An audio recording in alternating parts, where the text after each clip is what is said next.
एक छोटे से कस्बे के चाय बेचने से लेकर दुनिया के सबसे बड़े लोकतंत्र के 3 बार चुने गए प्रधानमंत्री तक, यह है पीएम नरेंद्र मोदी की कहानी, जो आज अपना 75वां जन्मदिन मना रहे हैं। तो हमने सोचा क्यों ना आज आपसे उनकी जर्नी शेयर की जाए और आखिर पीएम नरेंद्र मोदी ने पिछले 11 सालों में ऐसा क्या किया है कि आप पुराने वाले भारत को पहचान भी नहीं पाओगे।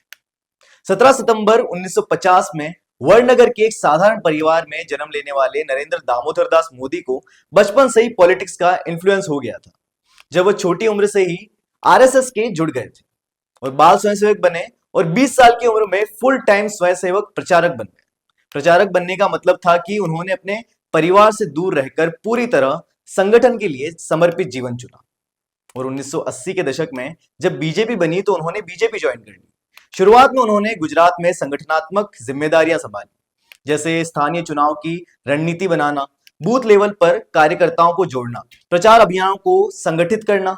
उनकी मेहनत और रणनीतिक सोच की वजह से वे जल्दी ही गुजरात के एक बड़े चेहरे बन गए और 2001 में वे गुजरात के सीएम चुने गए और प्रधानमंत्री बनने तक रहे।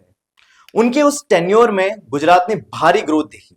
Infrastructure, industrial development, road improvement, electricity, dams, public services.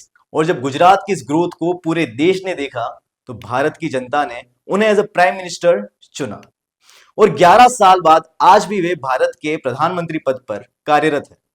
पिछले 11 सालों में पीएम नरेंद्र मोदी ने ऐसा क्या किया कि आप पहले वाले भारत को पहचान भी ना पाओ। सबसे पहले 2019 में जो वंदे भारत एक्सप्रेस लॉन्च हुई, वो आज देश भर में 150 से ज्यादा रूट्स पर ऑपरेट कर रही है।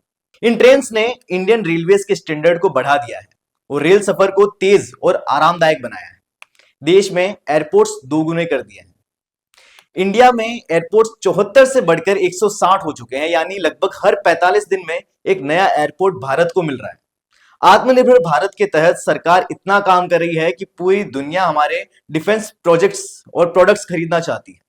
इंडिया की defence exports all time high 23,600 crore पहुंच चुके हैं। 2014 से पहले सिर्फ 5 सिटीज में मेट्रो थी, जो आज 23 टॉप सिटीज में पहुंच गई है। जहां पिछले 60 साल में 387 मेडिकल कॉलेज बने थे, वहीं मात्र पिछले 11 सालों में 344 नए मेडिकल कॉलेज बने हैं।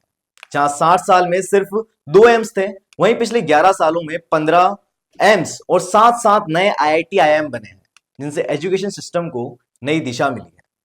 आयुष्मान भारत स्कीम लॉन्च करके 55 करोड़ लोगों को 5 लाख रुपए तक का फ्री इलाज गारंटी किया है। 9 करोड़ से ज्यादा हॉस्पिटल एडमिशन हुए और 1,30,000 करोड़ से ज्यादा फ्री इलाज हुआ है। 99% गांव आज सीधे कनेक्टेड है शहरों से। पिछले 11 सालों में हाईवे कंस्ट्रक्शन जो है वो स्पीड 3x हो चुकी है। पीएम आवास योजना के तहत 4 करोड़ लोगों के पक्के घर बनवाए गए। जहां 11 साल पहले गिने चुने स्टार्टअप्स हुआ करते थे, वहीं आज 1,60,000 से ज्यादा स्टार्टअप्स हो चुके हैं। आज पीएम नरेंद्र मोदी एक ऐसे पॉलिटिकल ब्रांड है इंडिया के, जो रोज इंगेज हो रहे हैं। एक छोटे से कस्बे में चाय बनाने वाले से लेकर दुनिया के सबसे बड़े लोकतंत्र के 3 बार चुनी हुई सरकार के प्रधानमंत्री तक, ये कहानी सिर्फ नरेंद्र मोदी की नहीं बल्कि उस नए भारत की है जो संघर्ष से निकलकर विश्व मंच पर अपनी पहचान बना रहा है। 75 साल का सफर, संघर्ष, साहस और संकल्प की कहानी। प्रधानमंत्री नरेंद्र मोदी को जन्मदिन की हार्दिक शुभकामनाएं।